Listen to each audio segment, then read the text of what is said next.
वहां पे।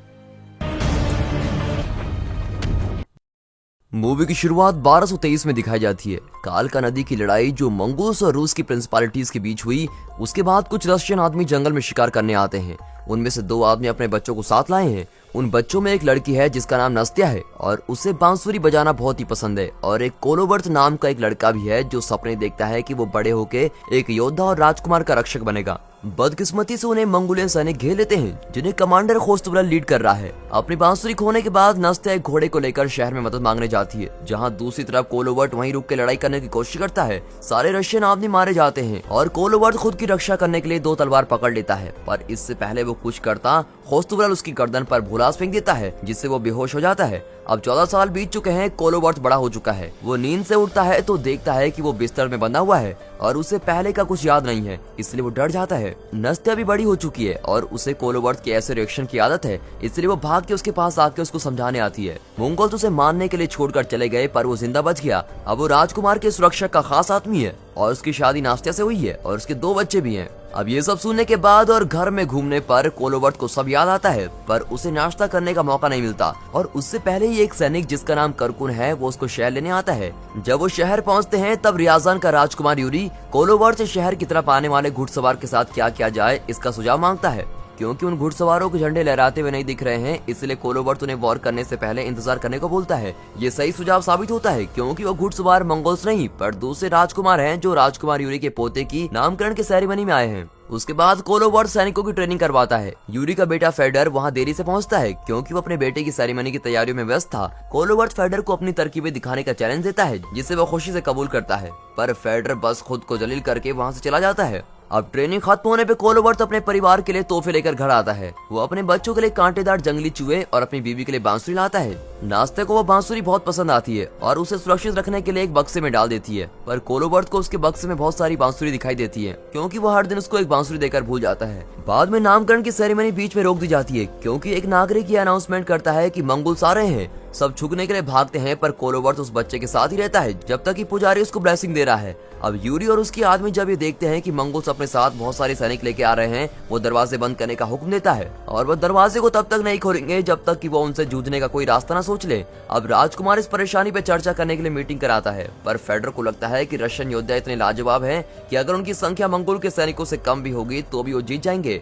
बाकी सलाहकारों को लगता है कि उन्हें श्रद्धांजलि देनी चाहिए, इससे उनका शहर गरीब हो जाएगा, पर कम से कम वो जिंदा तो बचे रहेंगे। यूरी फैसला करता है कि वो फेडर को कुछ सैनिकों के साथ मंगोल से बात करने भेजेगा और उस दौरान वो नजदीकी शहर से मदद मांगेंगे। दूसरी तरफ कोलोवर्थ मीटिंग बीच में छोड़ के शहर का हाल देखने जाता है और वो देखता है कि सब लोग बहुत घबराए हुए हैं। कोलोवर्थ जाकर नाम के एक आदमी से टकराता है जो दवाइयां बेचता है। जाकर उससे रिक्वेस्ट करता है कि वो उसे दवाई के बदले बाहर जाने दे, पर कोलोवर्थ उसे याद दिलाता है कि सारा शहर घिरा हुआ है और बचने का कोई रास्ता नहीं है। उसके बाद वो घर लौट के देखता है कि यूरी ने हुक्म दिया है कि कोलोवर्थ अपने आदमियों को इकट्ठा करके फेडर के साथ मंगोल से बात करने जाएगा। कोलोवर्थ को ये सही नहीं लगता क्योंकि उसकी याददाश्त में दिक्कत है और नस्त्या भी इस बात पे सहमत होती है और रोते रोते राजकुमार से फरियाद करती है कि वो इस बारे में फिर सोच लें।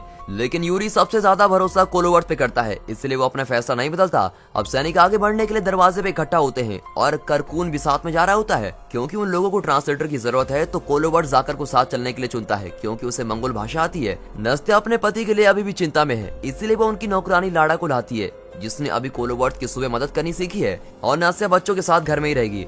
उनकी गाड़ी में धन रखने के बाद वो लोग मंगोलियों के कैंप की तरफ बढ़ते हैं।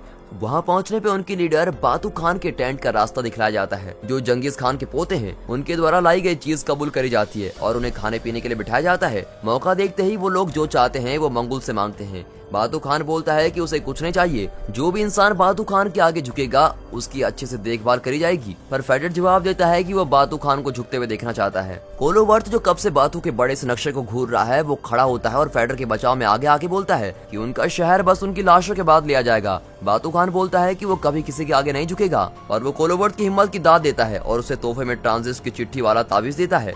इस चिट्ठी से एक इंसान दुश्मन की सीमा में बिना वार किए और वार खाई जा सकता है। पर खान पान का लुत्फ उठाते हुए बातू खान उन्हें छोटा सा शो दिखाता है। ये मंगोल्स द्वारा साजिश होती है ताकि वो रशियन का ध्यान भटका सके और उन्हें घेर ले, पर ये प्लान काम नहीं करता। रशियन नौकरों ने टेबल संभाला है और वो मंगोल्स को आते देखकर बिल्कुल सही समय पे अपने देशवासियों को सतर्क कर देते हैं। लड़ाई शुरू हो जाती है और कोलोवर्थ नौकर और बाकी सबको टेंट से बाहर ले जाता है और रास्ते में आने वाले सैनिकों को चीरते हैं ताकि कुछ घोड़े चुराकर जंगल में भाग सके। लेकिन फेडर को तीर लग जाता है और वो वहीं रुकने का फैसला करता है ताकि उसके दोस्तों को भागने का समय मिल जाए, पर वो खोस्त्रवल द्वारा मारा जाता है। बातू खान फैसला करता है कि उनके पीछे भागने का कोई फायदा नहीं है और वो सबको जंग के लिए तैयार होने का हुक्म देता है। कुछ घंटे बाद कोलोबर्ट और उसके साथियों को बर्फ के तूफान के कारण जंगल को पार करने में दिक्कत होती है। अचानक से एक बड़ा सा भालू उनकी तरफ आता है, पर वो अटैक नहीं करता क्योंकि वो एक रशियन साथी नेस्टर के कंट्रोल में है। अब नेस्टर उन्हें एक बड़ी गुफा में आराम करने ले जाता है जहाँ वो तूफान रुकने के इंतजार करते हैं, लेकिन कोलोबर्ट आराम करने से इनकार करता है और नेस्टर से दवाई मांगता है जिससे वो उठा रहेगा और अपनी यादों से परेशान नहीं होगा।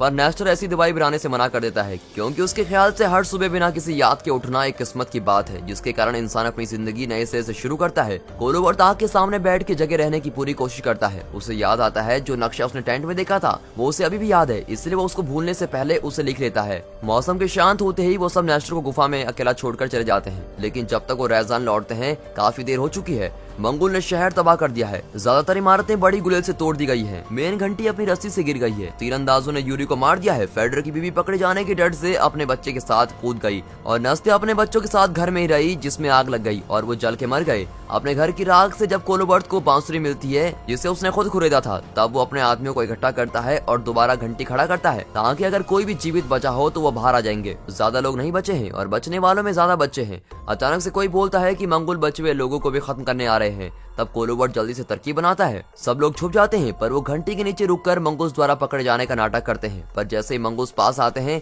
वो उन पे हमला कर देते हैं। कोलोबर्ट जो एक समय पे 2 तलवारों से वार करता है वो बहुत अच्छा साबित होता है और इससे वो चुटकियों में बहुत दुश्मनों को मार देता है। जब वो दुश्मनों की संख्या कम करता है उसके आदमी बाहर आते हैं और उसके बचे हुए दुश्मनों को खत्म करने में मदद करते हैं। लड़ाई खत्म होने पे कोलोबर्ट एक तरकीब लगाता है। वो 3 दूत को पड़ोसी शहर में चेतावनी देने और मदद मांगने भेजता है और बच्चों को नेस्टर की गुफा में भेजता है। कोलोबर्ट और सैनिक भीड़ का ध्यान अपने ऊपर रखने की तरकीब सोच रहे हैं। किस्मत से ज़कार को एक ख्याल आता है। वो एक खास पोषण बनाता है और उसे उस पानी में मिला देता है जिसे मंगोल पी रहे हैं, जिससे वो सब बीमार हो जाएंगे। ये पक्का करने के लिए कि मंगोल को उनका संदेश मिले, कोलोबर्ट ट्रांजिट की चिट्ठी का एक हिस्सा फाड़ देता है और खोस्त्रवल के टेंट पे तीर मारता है। पानी का बदला लेने के लिए कमांडर कुछ सैनिकों को कोलोबर्ट के पीछे भेजता है, पर यह सारा एक जाल होता है। रशियन सैनिक उनका इंतजार कर रहे हैं और वो आसानी से उन्हें तीर से मार देते हैं। जब वो सुरक्षित होते हैं, कोलोबर्ट 3 दिन से न सोने के कारण और नहीं जाग पाता और सो जाता है। जब उनका ग्रुप कैंप लगा रहा होता है, लाड़ा कोलोबर्ट को पेट से बांध के सोते हुए देखती है और दुआ करती है कि कोलोबर्ट को उससे प्यार हो जाए। जब रात होती है, लाड़ा कोलोबर्ट को खाना खाने के लिए उठाती है, लेकिन वो कोलोबर्ट को सब बताने से पहले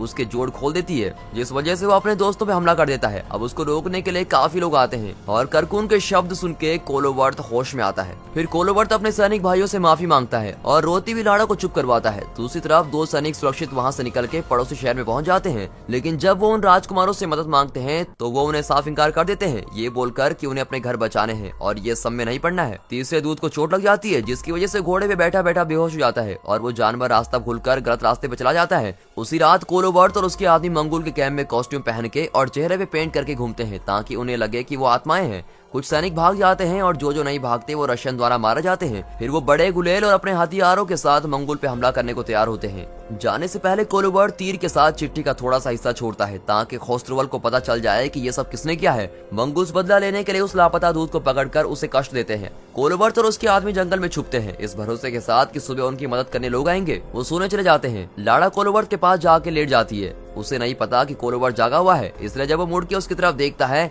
लाड़ा को लगता है कि वो जाग रहा है, इसलिए वो सब यादें बोलती हैं। वो नाश्ता होने की एक्टिंग करती है, पर कोलोबर्ट उसे गले लगाने से पहले उसका झूठ पकड़ के उससे कहता है कि उसके घर में बस वही जिंदा है। जब सुबह होती है, कोलोबर्ट कुछ अजीब सी आवाजें सुन के जंगल के अंदर जाता है। उसे नहीं पता कि लाड़ा भी उसका पीछा कर रही है। इसलिए कोलोबर्ट को तीसरे दूत की डेड बॉडी मिलती है जिसे वहाँ जाल के तौर पर छोड़ा गया है और अब कोलोबर्ट को हर तरफ से मंगूस ने घेरा हुआ है। लाड़ा वापस कैंप की तरह मदद मांगने भागती है। तब खोस्त्रवल हैरानी से कोलोबर्ट को अकेले सब सैनिकों से लड़ते देखता है। उसी समय कोलोबर्ट के इर्द गिर्द बर्फ का तूफान चलने लगता है। कमांडर उसे अपने भोलास से रोकने की कोशिश करता है जैसे सालों पहले किया था, पर इस बार कोलोबर्ट उन्हें अपनी तलवार से रोक देता है। जैसे ही तूफान और बढ़ता है, नेस्टर और भालू वहां आके काफी मंगूस को मार देते हैं और बचे हुए लोगों को डराकर भगा देते हैं।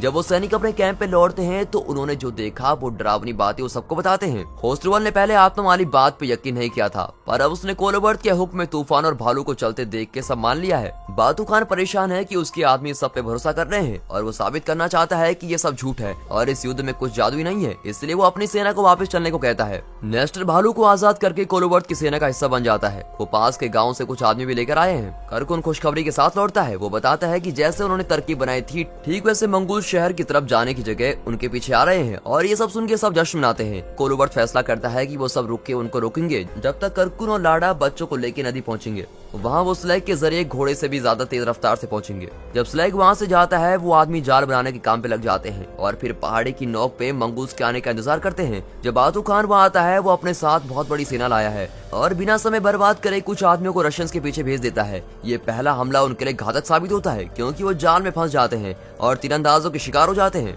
जो उनका पहाड़ी पे चढ़ना मुश्किल कर देते हैं। दूसरी तरफ करकुन को सड़क बंद मिलती है तो वो घोड़े को आजाद करके लाड़ा और बच्चों को स्लैग को धक्का लगाने में मदद मांगता है। पहाड़ी पे हो रही जंग छिड़ी रहती है। मंगूस भी अपने तीर मारते हैं और कुछ रशियंस को मारने के बाद वो पहाड़ी पे चढ़ना शुरू करते हैं और कोलोबर्ट के आदमियों से हाथापाई में लड़ते हैं। नेस्टर और जकार मर जाते हैं और खोस्त्रबल उनके प्रमुख से लड़ने आता है, पर कोलोबर्ट बहुत आसानी से उसे 2 तलवारों के कट से मार देता है। मंगूल्स की संख्या अभी भी उनसे ज्यादा है, इसलिए रशियन सैनिक एक एक करके गिर रहे होते हैं, पर उन्होंने करकुन की नदी तक पहुंचने तक पहाड़ी की नोक को बचाया हुआ है। लेकिन करकुन को थोड़ी परेशानी होती है। सेल को जिस गांठ से बांधा हुआ है वो बर्फ से जमी हुई है और वहाँ आग नहीं है। फिर लाड़ा बच्चों की मदद से रस्सी को खोल देती है और सेल चलने को तैयार हो जाती है। अब वो आराम से भाग सकते हैं। कोलोबर्ट के पास बस कुछ आदमी बचे हैं और वो बचे हुए मंगूल्स को पहाड़ी की नोक पे हराकर अपना झंडा लहराता है। बातू खान को बहुत गुस्सा आता है और वो अपने दूत को पता करने भेजता है कि रशियंस क्या चाहते हैं, पर कोलोबर्ट उन्हें वही बातें बोलता है जो उन्हें कुछ दिन पहले सुनने को मिली थी। बातू खान बहुत गुस्से में अपने आदमियों को बड़ी गुलेल से फायर करने का हुक्म देता है। कोलोबर्ट स्लैग को नदी में देखता है और बचे हुए लोगों के भागने का जश्न मनाता है, पर तभी पत्थर लगने से वो बेहोश हो जाता है।